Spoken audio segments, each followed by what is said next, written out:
Sejam todos muito bem-vindos, meus amados irmãos e irmãs em Cristo, e também nossos queridos amigos e amigas que nos acompanham para mais uma transmissão do Instituto Vida para Todos.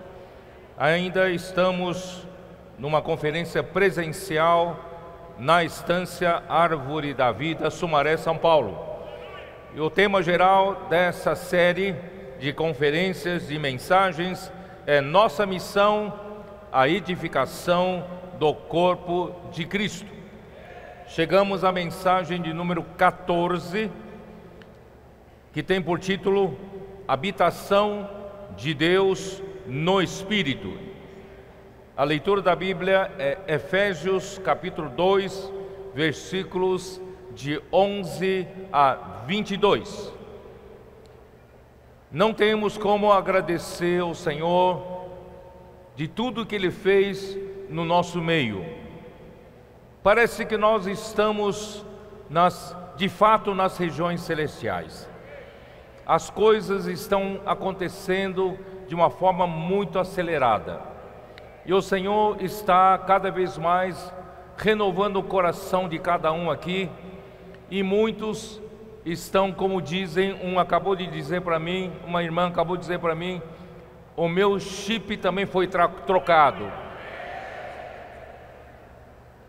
Graças ao Senhor, o Senhor precisa de mais trabalhadores à última hora. Trabalhadores que saem da sua caixa convencional, do seu serviço tradicional. Irmãos, até as reuniões das igrejas precisam mudar. Aquela liturgia, chegar lá sentado, esperando algum irmão responsável para começar a reunião, e fica naquela, ó Senhor Jesus. Aí alguém pede um hino, canta um hino, proclama um pouco o hino, aí canta o segundo hino, canta, depois proclama. Irmãos, tem que mudar essa liturgia.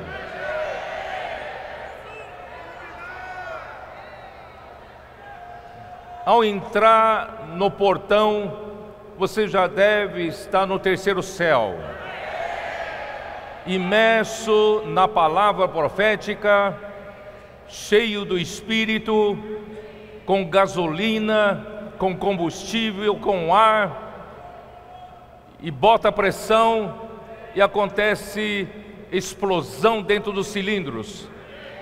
Aí tudo começa a se mover. Irmãos, vamos sair fora da caixa. Você acha que o Senhor se agrada com aquelas reuniões religiosas, aquela vida da igreja maçante que nem você quer ir para a reunião? Às vezes você tem que ir porque você é irmão responsável. Aí você tem que ir porque você está com a chave do local de reuniões. Irmão, chega dessa época. Vamos ir para a casa do Senhor com alegria. Vamos revolucionar nossas reuniões com entusiasmo, com excelência e com inclusão. Ó Senhor Jesus, todas as ferramentas, graças a Deus, estão sendo praticadas pelos irmãos, e isso está impulsionando a obra do Senhor adiante. O Senhor está resgatando muitas pessoas das ruas, estamos tendo muitos contatos para cuidar, aumentou o trabalho da rede de cuidado, graças a Deus, não reclamamos com isso. Essa é a nossa alegria, poder cuidar das pessoas, poder colocar nos serviços, irmãos, e logo, irmão, não espera não, logo já coloca essas pessoas também para funcionarem, né? Sair para pregar evangelho, fazer comportagem, também já os coloca para cuidar na rede de cuidados. Vocês podem ter certeza, eles não têm muita dificuldade como você tinha. Eles já entram numa nova cultura, não tem dificuldade nenhuma, tá bom? Então vamos lá, aleluia. Eu estou muito alegre. Irmãos, alguns irmãos, os cooperadores falaram que eu às vezes fico um pouco severo, um pouco pressionado e pressiono. Irmãos, porque nós não temos tempo para perder. A volta do Senhor está muito próxima. Eu não quero fazer nada e falar nada que seja meramente para preencher espaço de tempo. Cada palavra, cada minuto de comunhão, cada palavra na mensagem tem que executar alguma coisa, tem que levar a obra do Senhor para adiante. Não é só falar palavras bonitas, não é só falar palavras políticas para nós continuarmos sendo amigos. Irmão, precisamos levar a obra do Senhor para frente. Temos que ser produtivos, temos que produzir fruto em tudo que fazemos. Tá certo? Daqui para frente, cada um, vamos ser produtivos.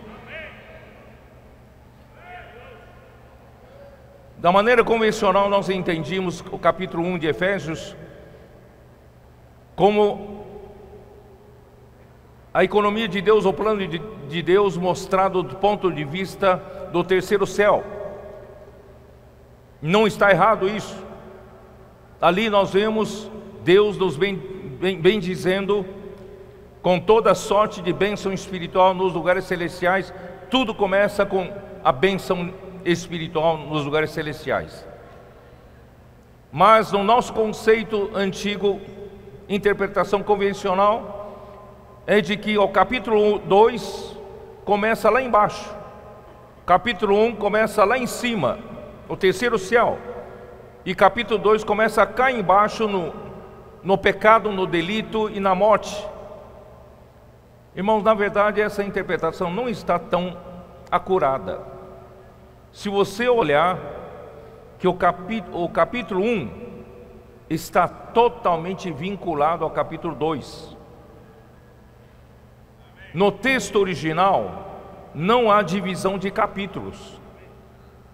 Por facilidade do homem ler, é que fizeram a divisão de capítulos.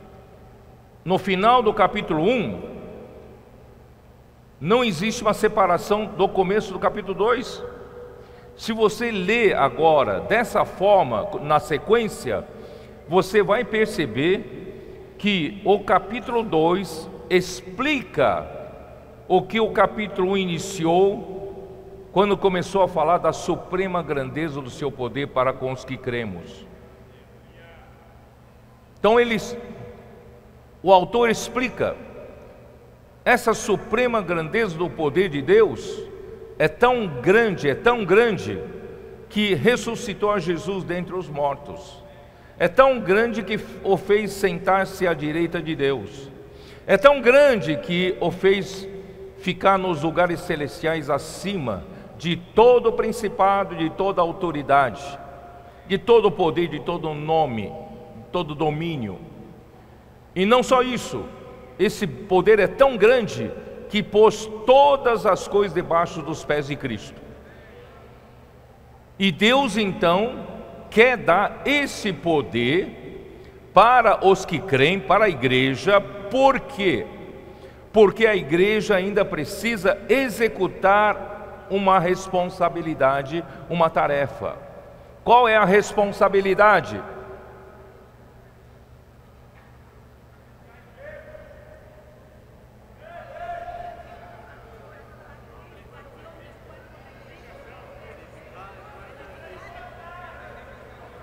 A igreja precisa cumprir a tarefa de encabeçar todas as coisas em Cristo. Eu falei ontem. A igreja tem essa responsabilidade de, na prática, encabeçar todas as coisas em Cristo. Por isso, para Deus, para que Cristo seja o cabeça sobre todas as coisas, Deus o deu à igreja. E a igreja tem a responsabilidade de colocar todas as coisas debaixo de Cristo, do encabeçamento de Cristo. Começando pelo quê? Começando por mim e por você. Começando Deus encabeçar a sua igreja, cada membro do corpo de Cristo, cada parte do nosso ser interior. Deus encher com Cristo a minha mente, emoção e vontade, certo? Então aí a igreja será a plenitude daquele que a tudo enche em todas as coisas, porque primeiramente encheu a igreja. Aí então Deus quer usar esse poder para com os que cremos, segundo a eficácia da força do seu poder, para quê? Para então nos capacitar para essa tarefa. Aí Ele nos foi buscar na morte. Vocês entenderam? Essa é a sequência. Ele nos deu vida, estando nós mortos em nossos delitos e pecados. Ele foi nos buscar lá no meio do pecado, no meio dos delitos, e nós estamos mortos, imprestáveis. Um morto não pode fazer parte do corpo de Cristo, e sem o corpo de Cristo, a vontade de Deus não é executada. Então, o grande poder de Deus, irmãos, para com os que cremos, Ele nos deu vida. É uma grande coisa, irmãos. Estávamos mortos, Ele nos deu vida, e pela graça somos salvos.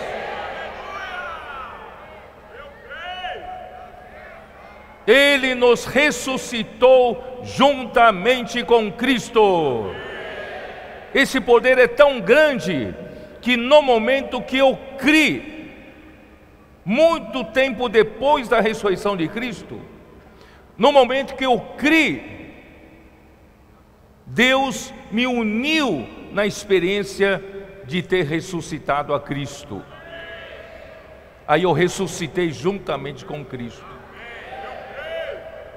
E não só isso, a suprema grandeza do seu poder para com os que cremos. Quando eu criei, não só fui ressuscitado com Cristo, Deus então também me levou para lugares celestiais em Cristo.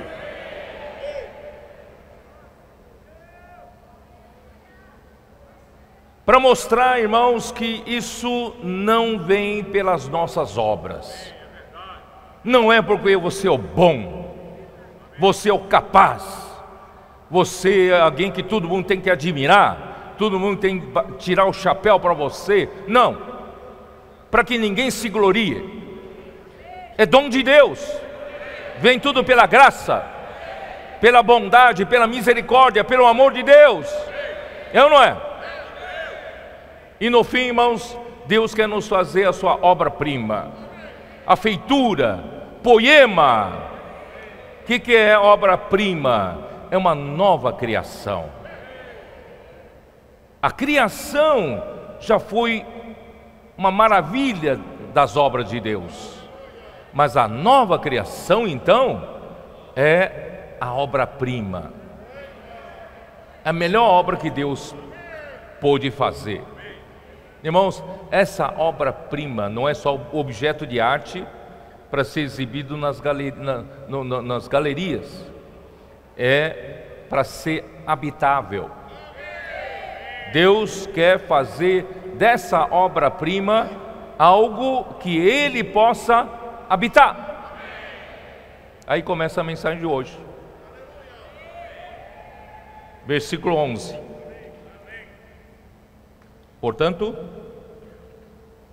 lembrai-vos de que outrora, gentios na carne, chamados incircuncisão por aqueles que se intitulam circuncisos na carne, por mãos humanas. Nós, a grande maioria de nós, é composto de gentios. Acredito que haja poucos judeus, de fato, entre nós. E os gentios são chamados de incircuncisão pelos judeus que se denominam circuncisão. Mas é uma circuncisão feita na carne por mãos humanas. Eu quero explicar um pouco aqui que Deus é quem instituiu a circuncisão.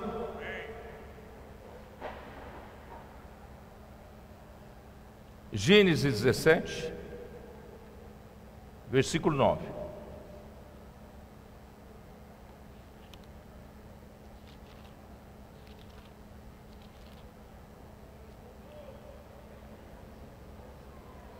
Disse mais Deus a Abraão: guardarás a minha aliança, tu e tua descendência, no decurso das suas gerações. Esta é a minha aliança que guardareis entre mim e vós, e a tua descendência. Todo macho entre vós será circuncidado. Circuncidareis a carne do vosso prepúcio. Será isso por sinal de aliança entre mim e vós. O que tem 8 dias será circuncidado entre vós, todo macho nas vossas gerações, tanto escravo nascido em casa como comprado a qualquer estrangeiro que não for da sua estirpe. Deus então fez essa aliança com Abraão. Qual era o objetivo disso? Irmão, Deus criou esse universo e Deus restaurou a criação aqui na terra, registrada, essa criação registrada em Gênesis capítulo 1. E no 6º dia criou o homem à sua imagem e semelhança. E foi formado o homem pelo sopro de Deus, de Gênesis 2, versículo 7. O sopro de Deus entrou naquele homem, naquele boneco de barro, e o homem viveu e se tornou uma alma vivente. E a única coisa que é feita com alguma coisa terrena é o seu corpo feito do pó da terra. O homem foi criado pelo espírito humano, pelo sopro de Deus que formou o espírito humano, e Deus então deu uma alma para cada um. Nós somos uma alma, cada um é uma alma vivente. Nós temos a nossa personalidade, cada um tem a sua personalidade. Mas, no capítulo 3 de Gênesis, rapidamente a serpente enganou a Eva. E enganou o quê? E com o quê? Enganou oferecendo ao ser humano a capacidade de julgar o que é certo, o que é errado.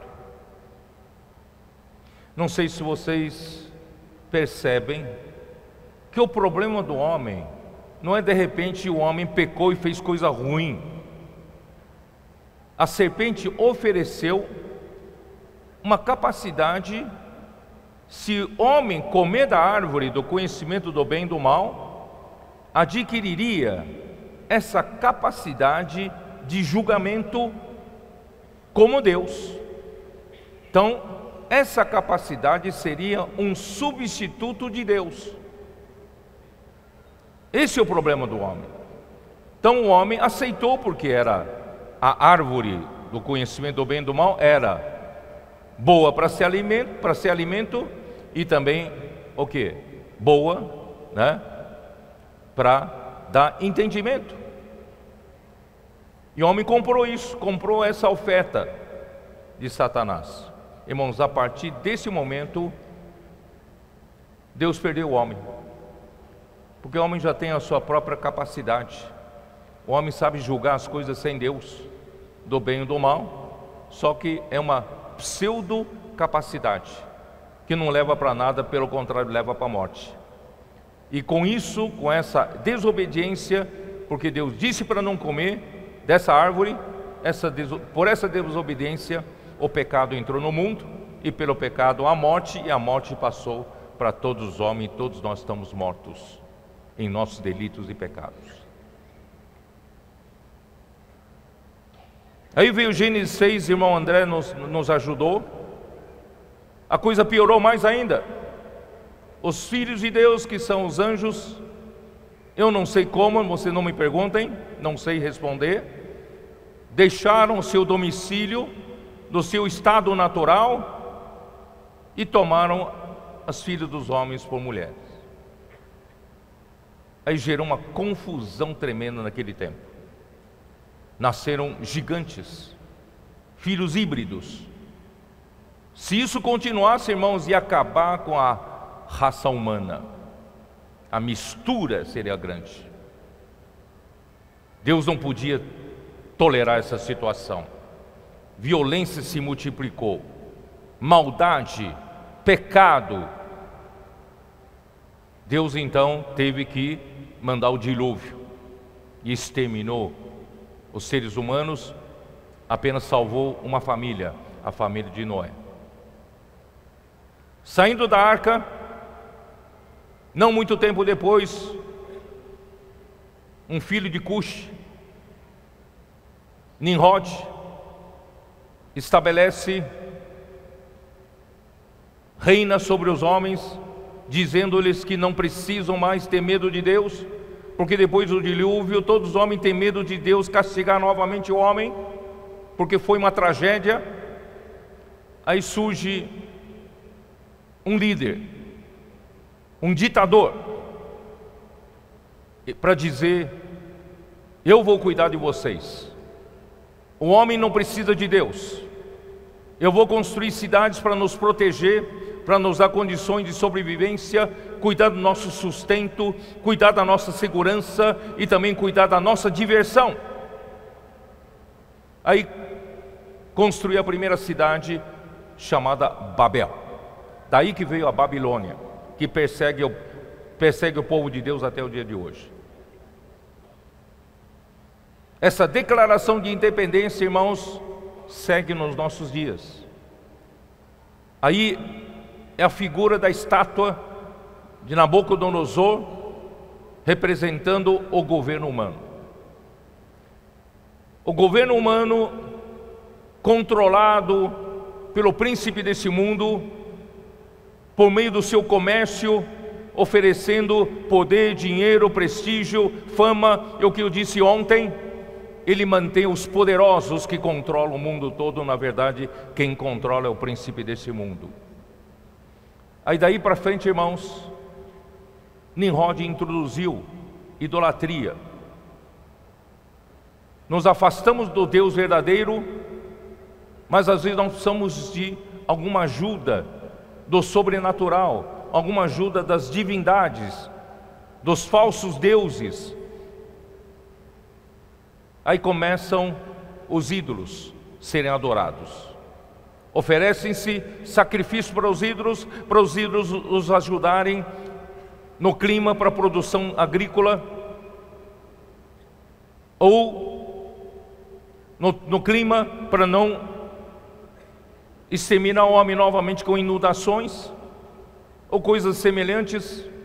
Irmãos, daí para frente, todas as nações sobre a terra se tornaram nações pagãs. Não havia uma nação que adorasse ao Deus verdadeiro. Veja o desgosto de Deus, tristeza de Deus, que criou a terra e criou o homem à sua imagem e semelhança, para o homem sujeitar a terra, governar essa terra por meio de Deus, da autoridade de Deus. Mas todas as nações se afastaram de Deus, foram atrás de ídolos. Deus então chamou Abraão. E de Abraão, ele falou para Abraão: Abraão, vou fazer da tua descendência um povo meu, um povo diferente. Esse povo diferente começa pelo quê?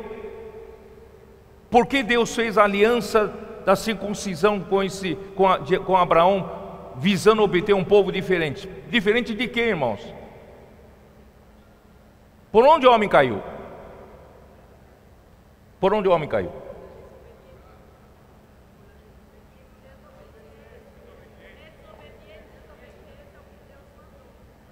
Aceitou que oferta? O que é que realmente envenenou o homem?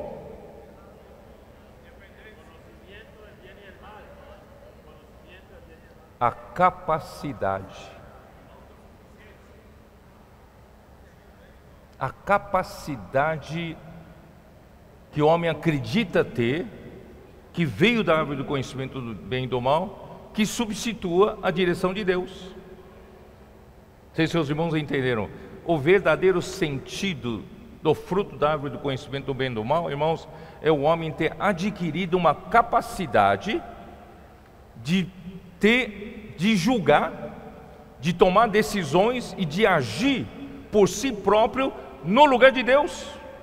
Até então, de Gênesis 1 e 2, o homem vivia pela palavra de Deus. O que Deus falava era lei, era ordem, e o homem executava, e tinha vida, recebia vida, era satisfeito, é ou não é? Aí a partir do capítulo 3 de Gênesis, quando a serpente ofereceu uma capacidade para o homem, sem Deus, julgar as coisas, fazer as coisas, decidir as coisas, dar direção para as coisas, irmão. Aí veio o problema do homem. Por que eu estou enfatizando tudo isso? Irmão, na igreja tem esse problema. Na igreja ainda tem muitos que acham que tem capacidade própria para fazer as coisas. Irmão, nós não temos capacidade. Nós dependemos da palavra de Deus, que dá direção, que dá alimento, que dá consistência para tudo. Só que o homem é tão enganado pela capacidade, que durante séculos e séculos e séculos, mesmo na história da igreja, o homem sempre quis viver pela sua capacidade, até para agradar a Deus. Caim produziu fruto da terra com seu esforço para agradar a Deus.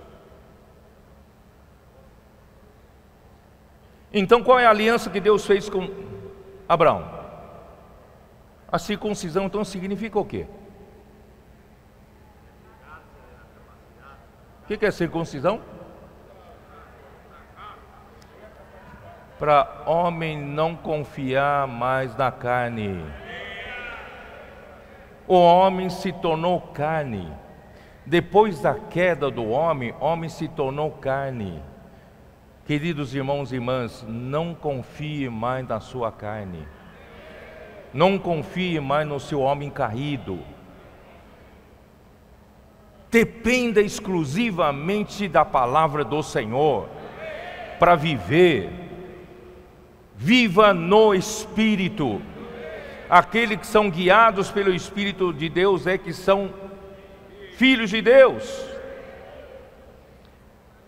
Eu estou chegando no âmago do problema, irmãos. Eu não quero ser desonesto com vocês. Esse é o problema. Esse é o problema que causa problema para nós até o dia de hoje. O homem acha que tem capacidade de convencimento. O homem acha que tem capacidade de falar com eloquência. O homem acha que tem capacidade de juntar os homens, correr atrás dele. O homem tem capacidade de produzir o que? Fama, dinheiro, poder.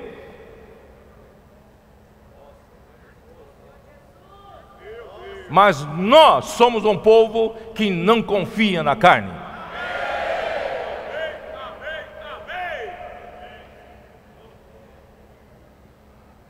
Vamos seguir. Ó Senhor Jesus. Então Deus chamou Abraão e seus descendentes e os separou da humanidade caída, cheia de nações pagãs. Deus então ordenou-lhes que se despojassem da carne, não dependesse da sua força natural, não confiasse no seu homem caído, para ser um povo separado para Deus. e como sinal ordenou-lhes que se circuncidassem. E o povo circuncidado era chamado de acircuncisão, para viver separado dos gentios, que eram chamados de a incircuncisão. Então, um povo separado das nações pagãs, porque era um povo que não confia na sua carne. Mas a realidade não foi assim. Era um povo que confia nas obras da lei. Porém, a realidade da circuncisão, irmãos, só veio em Cristo. Colossenses 2:11.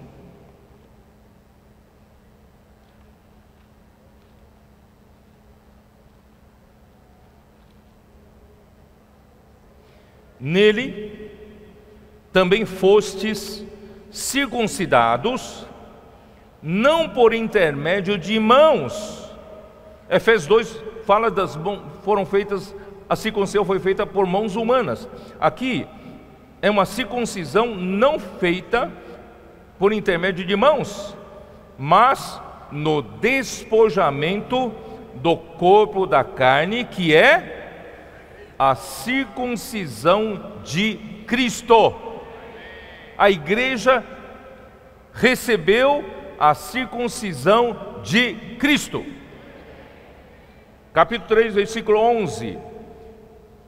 Versículo 10. E vos revestistes do novo homem, irmãos, que é a nova criatura, é a igreja. Vos revestistes do novo homem, que se refaz para o pleno conhecimento, segundo a imagem daquele que o criou, no qual não pode haver grego e nem judeu. Não dá para separar mais incircuncisão da circuncisão, nem circuncisão nem incircuncisão, nem bárbaro, cita, escravo, livre, porém Cristo é tudo em todos. Esse é o trabalho que Deus quer fazer. Você não confiar mais na carne. Deixe Cristo encher você com a vida de Deus, com a natureza de Deus, através da palavra de Deus. Filipenses 3:3.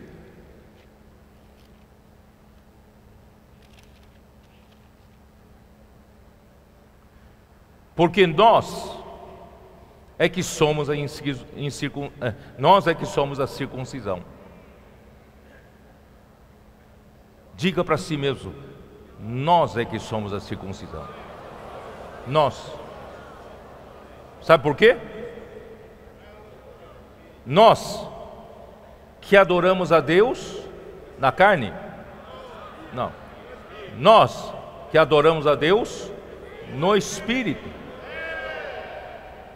E nos gloriamos em Cristo Jesus. Não confiamos na carne. Fala por você mesmo. Nós é que somos a circuncisão. Nós que adoramos a Deus no Espírito. E nos gloriamos em Cristo Jesus. E não confiamos na carne.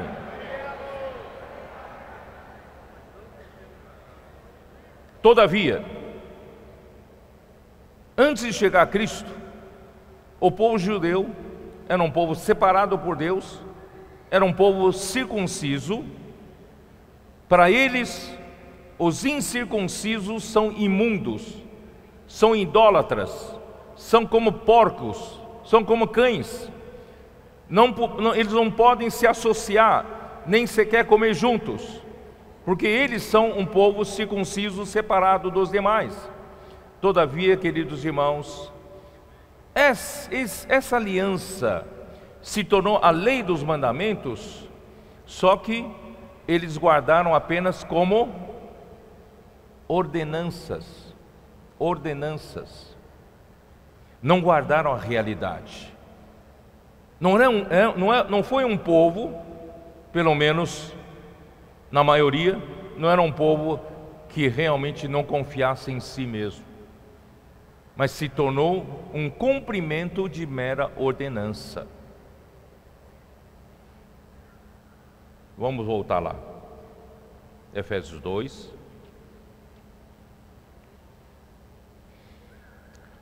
Vou ler de novo, aí você vai entender.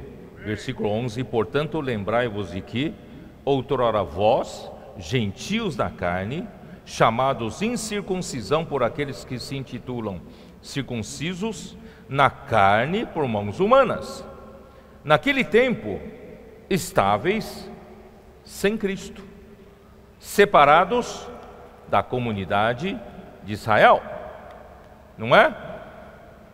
Estranhos às alianças da promessa, não tendo esperança e sem Deus no mundo. Irmão, nós tínhamos tudo de pior.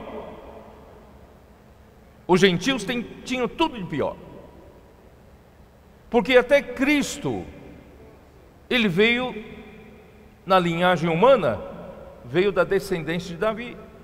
Mateus capítulo 1, versículo 1 diz que a genealogia, a geração de Cristo Jesus, irmãos, ele era o filho de Davi, filho de Abraão, filho de Davi. Então não teria nada que ver com as outras raças.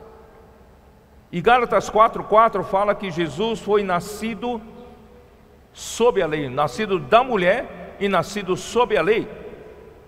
Então a procedência de Cristo é Israel. Ele procedeu de Israel, que é o povo circuncidado. Portanto, irmãos, nós gentios estávamos até nisso sem Cristo. E a Israel pertence todas as bênçãos de Deus dadas aos patriarcas e as alianças da promessa. As nações eram todas pagãs, todas estavam sem Deus, pois os ídolos que adoravam não eram o Deus verdadeiro. E assim, irmãos, não tinham esperança com relação à era vindoura. Nós estávamos todos desesperançados. E estávamos no mundo. Expliquei ontem, o mundo é o sistema que usa Satanás para dominar as nações. Israel então representava o reino de Deus, ao passo que as nações estavam debaixo do reino de Satanás, nas nações pagãs. Mas o versículo 13 nos anima. Mas agora, em Cristo Jesus. Irmãos, tudo que Deus fez com seu grande poder no capítulo 1 com Cristo, nós agora pela fé podemos desfrutar. Mas agora, em Cristo Jesus, vós que antes estáveis longe, fostes aproximados pelo sangue de Cristo. Aleluia! Agora em Cristo Jesus tudo mudou. Fora de Cristo Jesus nada mudou. Eu não mudei, você não mudou. Mas pela fé, quando nós cremos, tudo mudou. Porque quando nós cremos pela fé em Cristo, irmão, tudo que o grande poder de Deus fez com Cristo, eu tenho parte. Eu estava longe, mas eu fui aproximado. Mas não pelas minhas obras, pelo sangue de Cristo. Ele me aproximou de Deus. O sangue me redimiu. O sangue me justificou. O sangue me reconciliou com Deus. E hoje sou filho de Deus. Recebi a vida de Deus. Estou próximo de Deus. Estou em Cristo Jesus.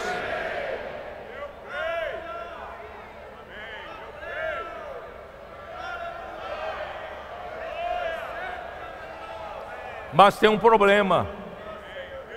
Versículo 14. Tem um problema. Ontem falamos que o grande poder para com os que cremos veio trabalhar em nós.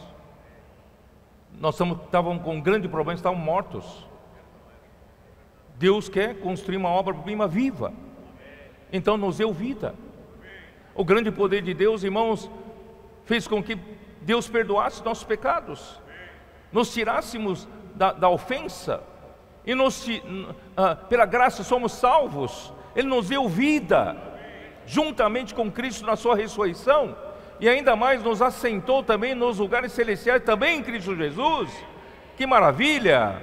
E no fim Deus quer fazer de nós uma obra-prima habitável para Ele. Ele quer habitar em nós, mas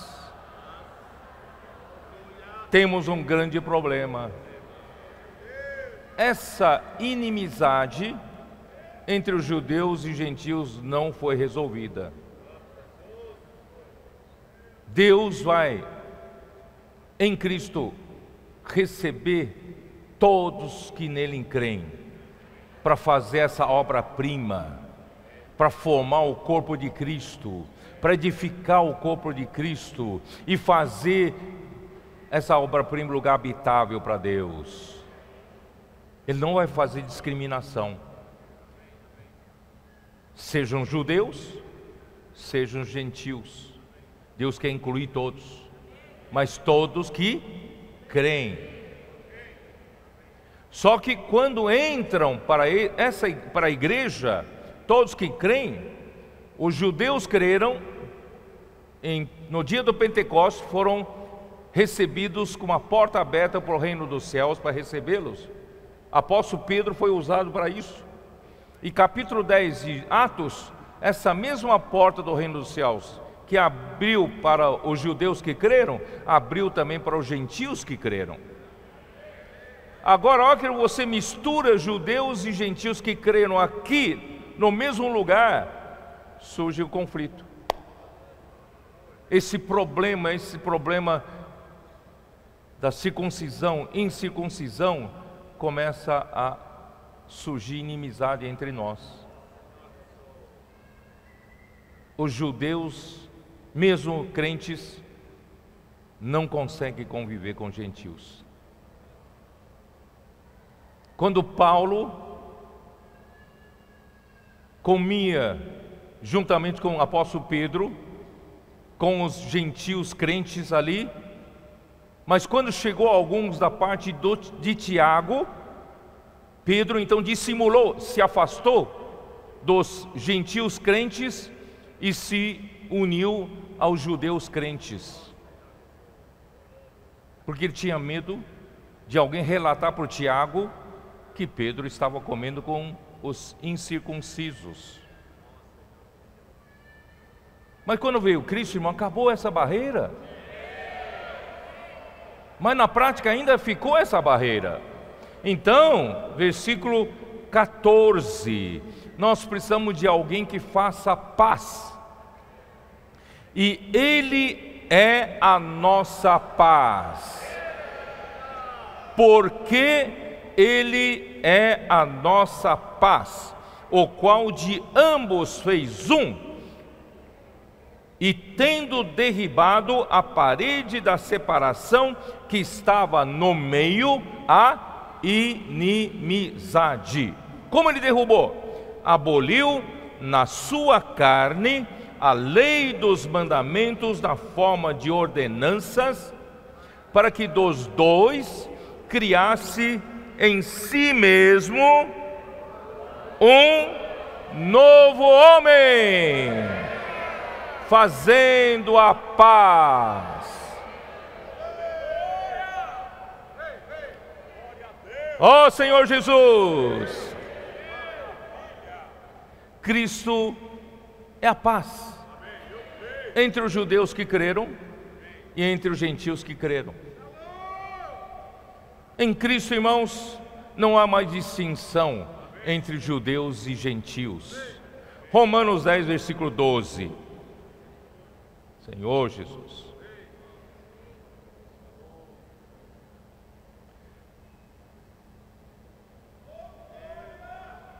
Eu vou ler desde o versículo 9. Se com a tua boca confessares a Jesus como Senhor, e em teu coração creres que Deus o ressuscitou dentre os mortos, serás salvo. Porque com o coração se crê para a justiça, e com a boca se confessa a respeito da salvação, porquanto a Escritura diz: todo aquele que nele crê não será confundido. Pois não há distinção. Irmãos, não há distinção entre judeu e grego. Não há mais distinção entre judeu e grego, uma vez que o mesmo é o Senhor de todos, e Ele é rico para todos os que o invocam.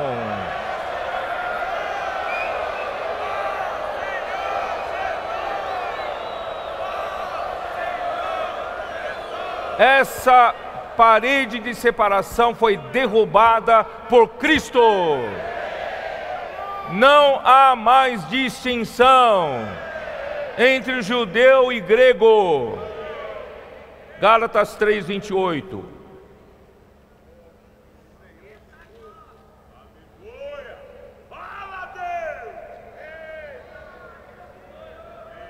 Dessarte. Eu vou ler desde o versículo 27. Porque todos quantos fostes batizados em Cristo, de Cristo vos revestistes. Dessarte não pode haver judeu nem grego, nem escravo nem liberto, nem homem nem mulher. Irmãos, nesse novo homem, nessa nova criatura, não há essa distinção mais, porque todos vós sois um em Cristo Jesus. Colossenses 3:11, nós já lemos isso, mas vamos ler de novo.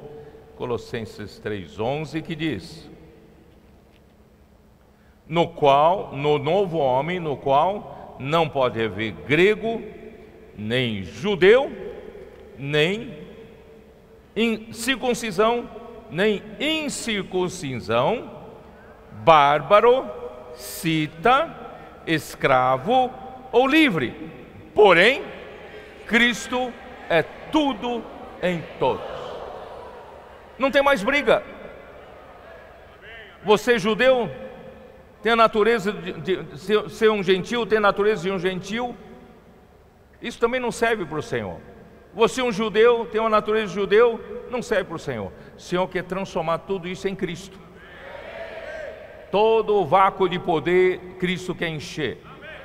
Cristo tem que encabeçar você em todas as coisas. Ele quer encher você com Cristo. E no fim, irmãos, Cristo é tudo e em todos. E como surgiu a carne, irmãos, Gênesis 6:3, já falei. Quando a serpente ofereceu a árvore do conhecimento do bem e do mal, ele ofereceu a capacidade de discernir o bem e o mal. A serpente disse claramente, né? Você então terá essa capacidade de discernir como Deus. Quando fala como Deus, quer dizer, em lugar de Deus. Você não precisa mais de Deus. Você daqui para frente, você tem a capacidade de viver sem Deus. Por isso que Nimrod declarou: nós não precisamos de Deus para viver. Nós podemos, a gente se vira, a gente consegue criar sistema aqui para todo mundo ter sustento, todo mundo sobreviver. Nós vamos nos cercar em cidades para que os inimigos não venham nos destruir. Nós sabemos criar nossa própria segurança. Nós sabemos criar entretenimentos, músicas, danças e prazer do pecado. Ó Senhor Jesus. Aí o homem trocou o governo de Deus pela sua própria capacidade. Irmão, isso que eu quero pôr na cabeça de vocês. O que aconteceu na queda do homem é que o homem trocou o governo de Deus pela sua própria capacidade. Estão convencidos ou não estão convencidos? Por isso, irmão, você tem que ter medo da sua própria capacidade. Por isso que Paulo fala em 2 Coríntios 3, não é isso? Não que por nós mesmos... Bom, vamos ler, alguns não sabem de cor, vamos lá. 2 Coríntios 3,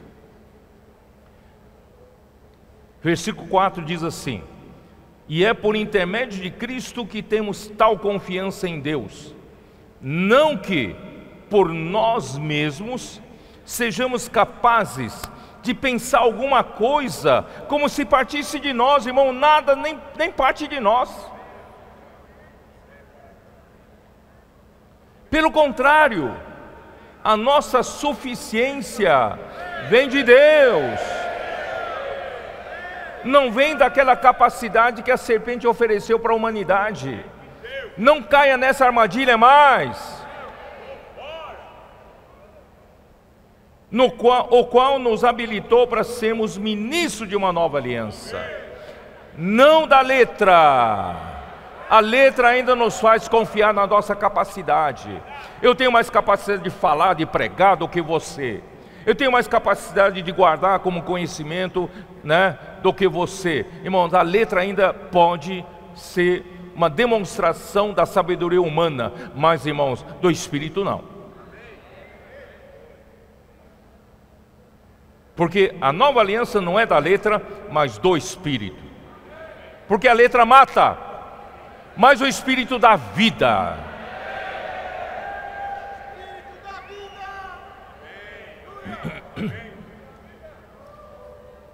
Então, quando o homem caiu, achando que o homem pode ser capaz, sem Deus, de decidir seu próprio destino, irmãos, o pecado entrou e a morte entrou no mundo. E o homem passou a viver na vaidade dos seus próprios pensamentos, que não tem nada, irmãos. Efésios 4, versículos 17 e 18. Dá uma olhada. Efésios 4.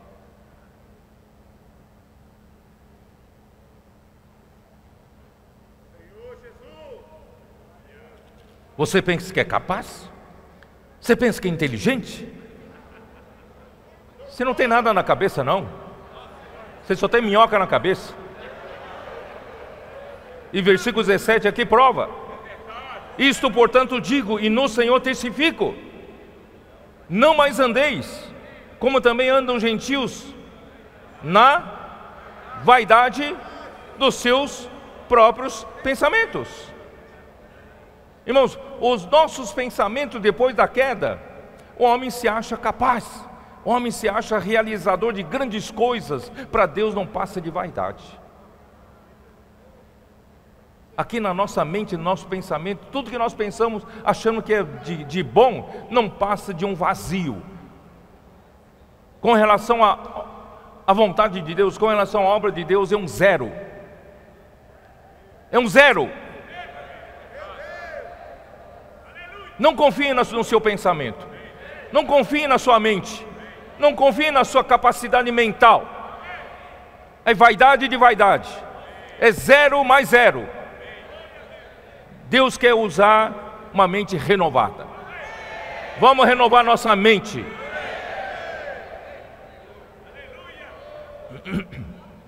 Então o Senhor precisava resolver esse problema da carne. E Ele veio em carne, sabia? João capítulo 1, versículo 14, como diz? João 1, 14. O que Ele fez? O que diz aqui? E o verbo se fez carne. Carne é um termo negativo. É um homem caído. Para que Deus pudesse salvar o homem dessa condição da carne, Ele mandou seu próprio Filho para se tornar carne. E o verbo se fez carne e habitou entre nós, cheio de graça e de verdade. Vimos a sua glória, glória como do unigênito do Pai. Mas como isso? Como é isso? Fica uma dúvida. Se Jesus também teve que tomar essa carne do homem caído, então ele tem pecado. Mas a Bíblia fala que ele não tem pecado. E como é que é? Vamos ver Romanos 8:3. Romanos 8:3.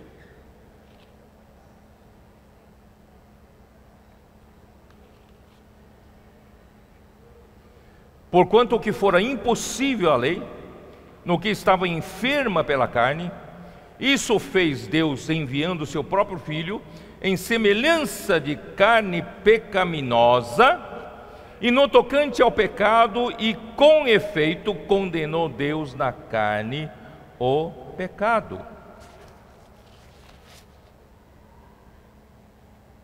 Porque os filhos dos homens todos têm carne, todos têm sangue. Desses igualmente Jesus participou, para que ele pudesse nos salvar da carne. Mas se ele tomasse a carne, ele certamente seria contaminado com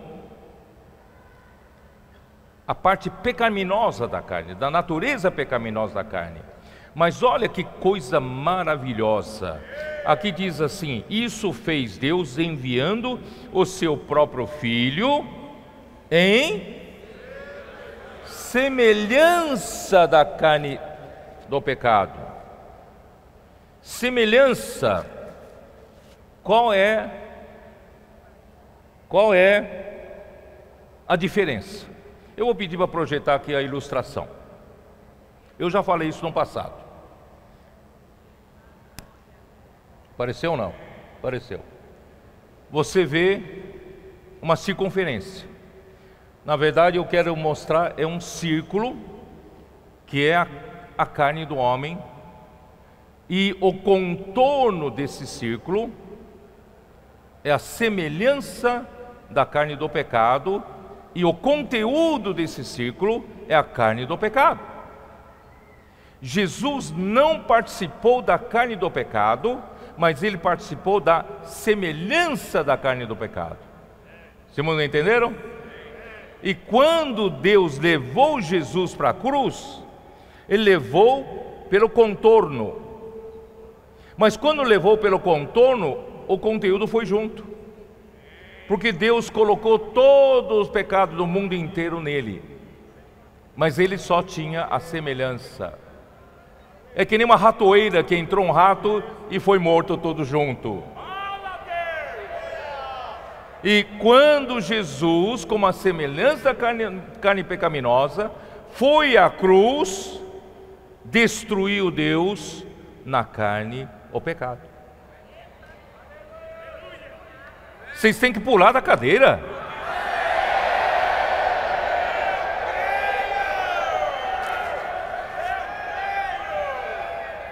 Isso não é engenhoso? A sabedoria de Deus? Cristo não participou do pecado, mas ele veio em semelhança da carne do pecado. Quando ele foi à cruz, Deus então, o que? Deus destruiu, condenou Deus na carne o pecado. Versículo 4: a fim de que o preceito da lei se cumprisse em nós, que não andamos mais segundo a carne, mas segundo o Espírito. Porque os que se inclinam para a carne pensam das coisas da carne. Veja a vaidade dos pensamentos. Mas os que se inclinam para o Espírito pensam das coisas do Espírito. Hoje nós temos uma mente renovada. A nossa mente cogita das coisas do Espírito, cogita das coisas de Deus.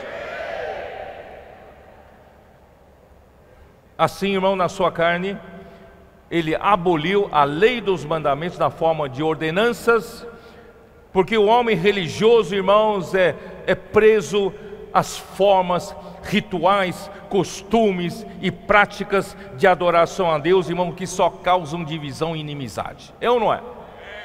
Por isso, irmão, estou falando para vocês acabarem com todo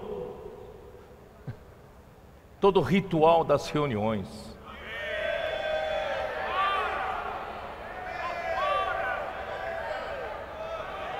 Irmãos, as formas são ordenanças. não é? Deixa Cristo ter liberdade, deixa o Espírito ter liberdade, porque as formas, rituais, costumes, práticas de adoração a Deus só nos dividem, só causam divisão, só causam inimizade. Você não pratica isso, na minha igreja pratica isso, aí causa divisão.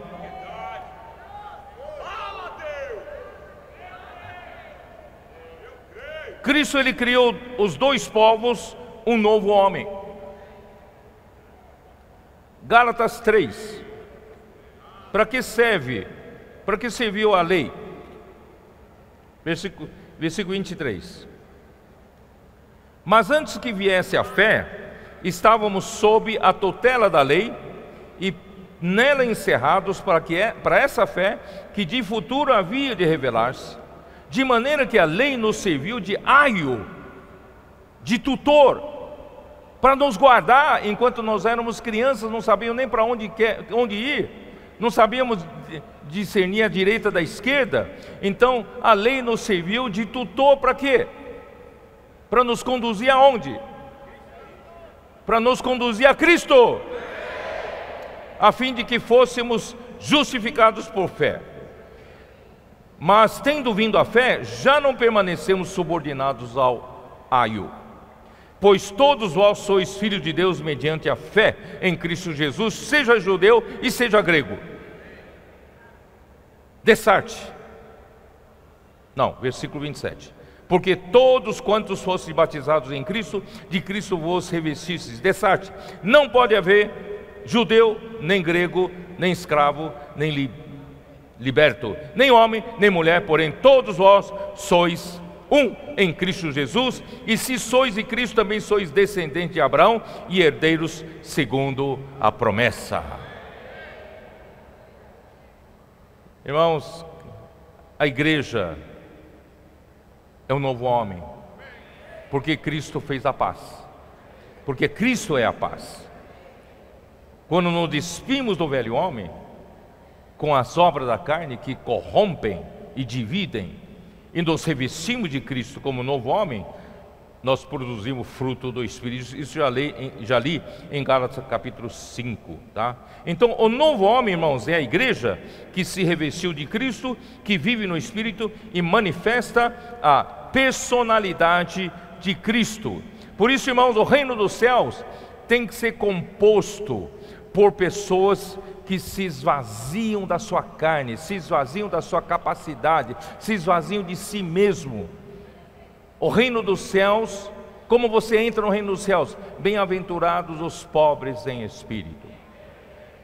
Se você se acha muito capaz, o reino do céu não é para você.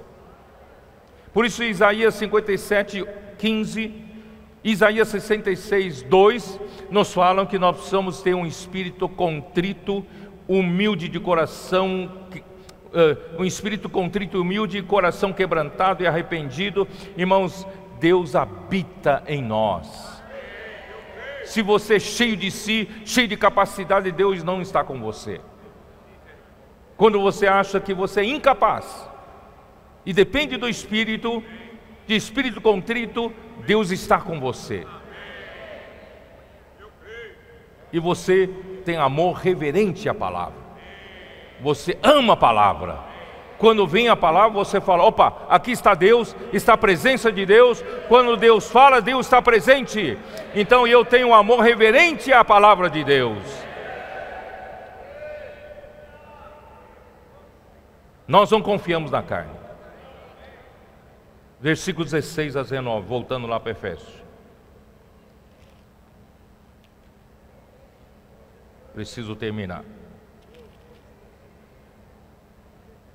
E reconciliar-se ambos em um só corpo com Deus, e por intermédio da cruz destruindo por ela a inimizade. Irmãos, Deus precisava reconciliar judeu e grego em um só corpo, porque no corpo de Cristo não pode haver judeu nem grego. Cristo é tudo em todos. Então Ele tem que reconciliar e destruir a inimizade pela cruz. E vindo, evangelizou paz a vós outros que estáveis longe, e paz também aos que estavam perto, porque por ele ambos temos acesso ao Pai em um só Espírito. Eu ainda quero falar um pouquinho do novo homem, Efésios 4.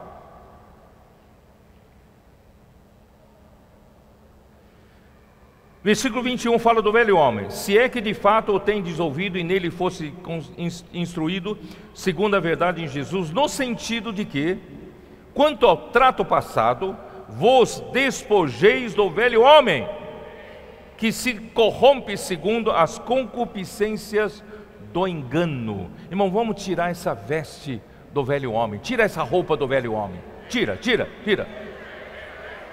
E agora veste, põe outra roupa. Qual é a outra roupa? Mas antes de pôr tem que renovar a mente. E vos renoveis no espírito da vossa mente, e vos revestais. Vamos revestir, vamos colocar. Revistais do novo homem, criado segundo Deus. Essa palavra criado é de novo aquele verbo criado. Criado do poema, da obra-prima. Não é meramente criar, mas tornar habitável.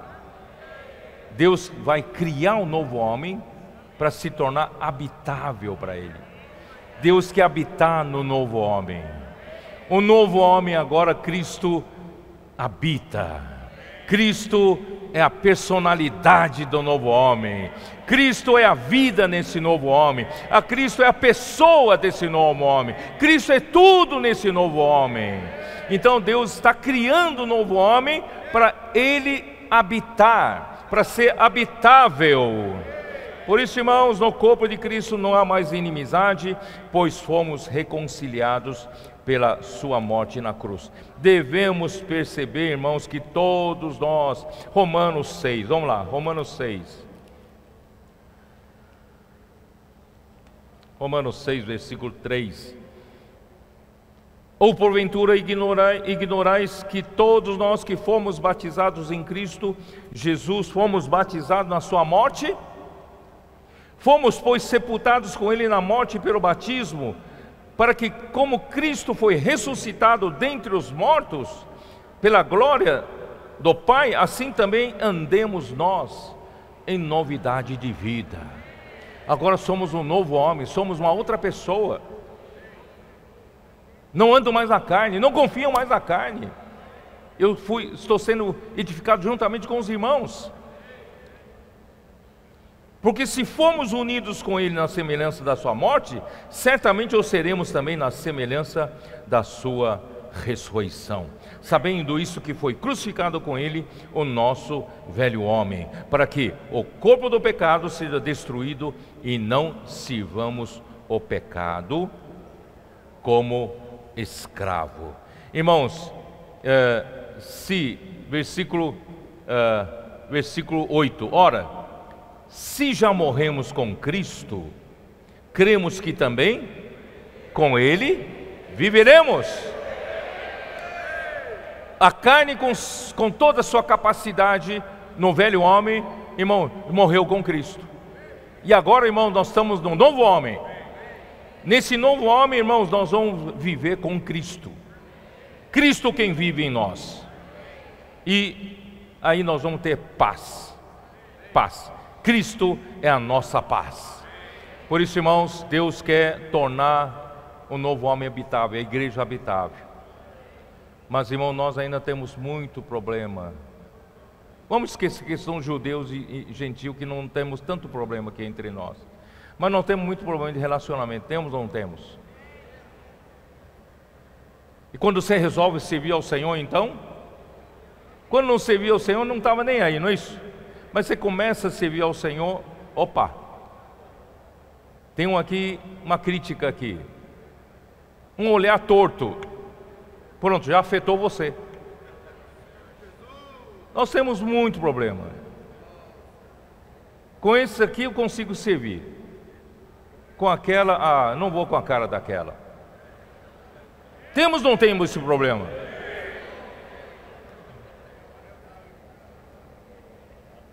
Irmãos, Cristo quer ser a nossa paz. Cristo veio para anunciar paz. Paz aos que estavam longe e paz também aos que estavam perto. Longe éramos nós, gentios, e perto eram os judeus. A boa nova, irmãos, é que podemos viver em paz no novo homem. Por Cristo todos, ambos temos acesso ao Pai em um só Espírito. Cristo derramou o seu sangue. Eu estou falando, sabe, eu estou falando aqui em Efésios, né? Estou continuando aqui. Tá? Cristo derramou o seu sangue para redimir ambos para Deus. Assim, ambos igualmente têm acesso ao Pai por meio de Cristo. Irmão, agora eu vou falar entre nós. O Senhor morreu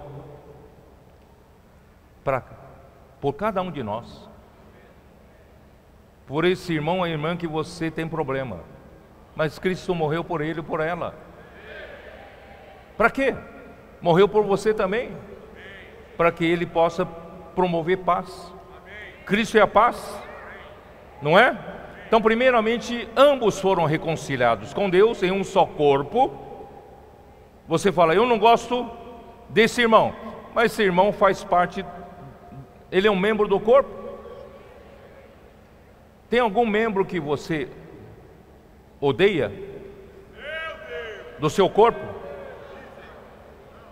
Essa mão fala assim, a minha mão esquerda odeia a mão direita porque teve problema, não consegue funcionar. E a mão esquerda tem que trabalhar mais. Você acha que existe isso? Não. Pelo contrário, a minha mão esquerda protege, guarda, ajuda a mão direita. Vamos ajudar uns aos outros. Vamos cuidar uns dos outros. Vamos amar uns aos outros. Não com a nossa capacidade, mas Cristo é a nossa paz.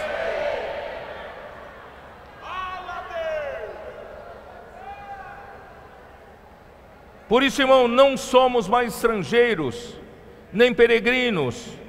Os gentios naquele tempo que creram em Jesus, eles não tinham a cidadania de Israel. Eles peregrinavam ali naquela região sem direito de um cidadão. Mas agora, irmão, nós ganhamos a cidadania do reino dos céus. Todos nós somos concidadãos entre nós.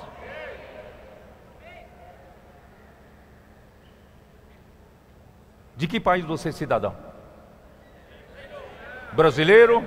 Você é brasileiro? Tem passaporte? Você tem passaporte brasileiro? Os irmãos que vieram têm passaporte argentino, paraguaio, colombiano, Equador, Uruguai? Tem passaporte? Agora, irmãos, todos nós temos um passaporte do reino dos céus. Nós ganhamos a cidadania do reino dos céus. Somos concidadãos de todos os crentes. E somos membros da família de Deus, da casa de Deus. Porque logo depois da ressurreição, vocês se lembram, quando Jesus ressuscitou, falou, né, falou para as mulheres que foram lá, vai dizer para os discípulos, vai dizer para os meus irmãos. Depois da ressurreição, os seus discípulos passaram a ser seus irmãos. Nós somos da família de Deus. Somos membros da mesma casa. Não odeia membro da sua família. Eu sei que há irmãos muitas vezes que brigam o dia inteiro entre si, irmãos na carne, né? Brigam, desde pequeno brigam junto. Mas quando vão defender um ao outro de um inimigo comum, não é isso? Aí fica uma fera, não é isso? Então, irmão, nós somos da família de Deus. Porque a ressurreição de Deus fez de nós membro dessa casa. Aí versículo 20, edificados sobre o fundamento dos apóstolos e profetas, sendo Ele mesmo, Cristo Jesus, a pedra angular. Irmãos, graças a Deus, Deus precisa obter um edifício. A igreja é um edifício, é um resultado de uma edificação que precisa de fundamento. E o fundamento, irmãos, é a revelação que o Senhor dá por meio dos profetas e apóstolos. Mas quem é a pedra angular? Quem é a pedra de fundação? É Cristo. Cristo é a pedra angular, né? É a pedra angular que os construtores do Antigo Testamento rejeitaram, mas veio ser a principal pedra angular para a edificação da igreja. Mas não tenham tempo, vou citar os versículos, anotem. Isaías 28, 16. Isaías 28, 16. Zacarias 10, 4. Zacarias 10, 4. Mateus 21, 42. Mateus 21, 42. Atos 4, 11. E 1 Pedro 2, 6 e 7. 1 Pedro 2, 6 e 7. Porque Cristo mesmo disse em Mateus 16, 18, de que Ele mesmo irá edificar a sua igreja. E Ele mesmo será a pedra de remate. Zacarias 4, 7. Dá uma olhada rapidamente. Meu tempo na verdade já acabou, mas preciso terminar aqui. Zacarias 4, 7. 4:6 diz assim: prosseguiu ele e me disse: esta é a palavra do Senhor a Zorobabel. Não é pela carne, não é pela capacidade humana, não é por força, não é por poder, mas é pelo meu espírito, diz o Senhor. Quem és tu ao grande monte? Diante de Zorobabel serás uma campina, porque ele colocará a pedra de remate em meio a aclamações. Haja graça sobre graça. Irmãos, a pedra de remate é a própria graça, é o próprio Cristo, que Deus nos deu para nós termos acesso a todas as riquezas de Deus. A graça é Cristo, que em ressurreição se tornou o Espírito, que nos deu vida e também todas as riquezas de Deus para a edificação da igreja. Cristo e a igreja formarão uma só pedra no casamento das bodas do Cordeiro. E nós vamos destruir a grande estátua, diz Daniel capítulo 2, versículos 31 e 35 a 35. Irmão, nós vamos derrubar essa grande estátua que é governo humano. E vamos trazer o reino do nosso Senhor Jesus Cristo. Versículo 21 e 22, voltando lá para Efésios. Ó Senhor, preciso terminar aqui. No qual todo edifício bem ajustado cresce para o santuário dedicado ao Senhor, no qual também vós juntamente estáis sendo edificados para a habitação de Deus no Espírito. Irmãos, o resultado da suprema grandeza de Deus para com os que cremos, que Ele opera com a eficácia, com a força do seu poder, é para quê? Para chegar no resultado final, que é a habitação de Deus no Espírito. Mas por que ele insiste nessa parte que eu li hoje, que Cristo é a paz, fazendo a paz? Por que isso, irmãos? Porque todo edifício precisa estar bem ajustado. Todas as partes precisam estar encaixadas. As arestas precisam ser aparadas. Os conflitos precisam se tornar em harmonia. O Senhor está trabalhando isso entre nós. Principalmente aqueles irmãos e irmãs que você tem mais dificuldade de ser edificado com eles. Se você tiver graça, procura eles para servir juntos. Eu não, ieca. Irmãos, quando esse edifício estiver bem ajustado, cresce. Quando estivermos bem ajustados, porque Cristo é a nossa paz. Vocês se lembram que eu falei uma mensagem sobre paz? Porque essa palavra bem ajustado é sunarmologel, significa unir estreitamente todas as partes de uma construção, os membros do corpo. Vamos nos unir intimamente, estreitamente, bem pertinho, bem ligado, bem encaixado. E quando tudo estiver, irmãos, bem encaixado, virá o shalom.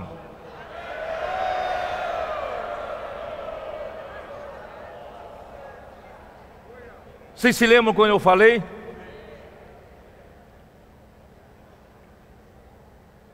O Shalom tem um significado de completo, de plenitude. Isto é, quando Salomão terminou o templo, quando todas as peças se encaixaram, tudo se tornou harmonioso, a paz imperou. Irmãos, chegou o momento da paz. Deus está fazendo esse trabalho entre nós. Ainda temos alguns conflitos, alguns problemas de relacionamento, mas deixe Deus trabalhar, Deus operar, não é isso? A palavra profética, né, vai nos unindo, vai nos convergindo, não é isso? Vamos praticando a palavra, vai nos convergindo, aí vai produzir a paz, porque Cristo é a paz, e sem você perceber, você acaba se encaixando com todos. Não tem mais ninguém que você tenha inimizade, tudo foi encaixado. Quando tudo ficar encaixado, irmãos, Deus obterá um lugar de descanso, uma habitação de Deus no Espírito. E finalmente Deus vai dizer: no sétimo dia descansou Deus das suas obras. Vamos dar descanso para Deus. Amém.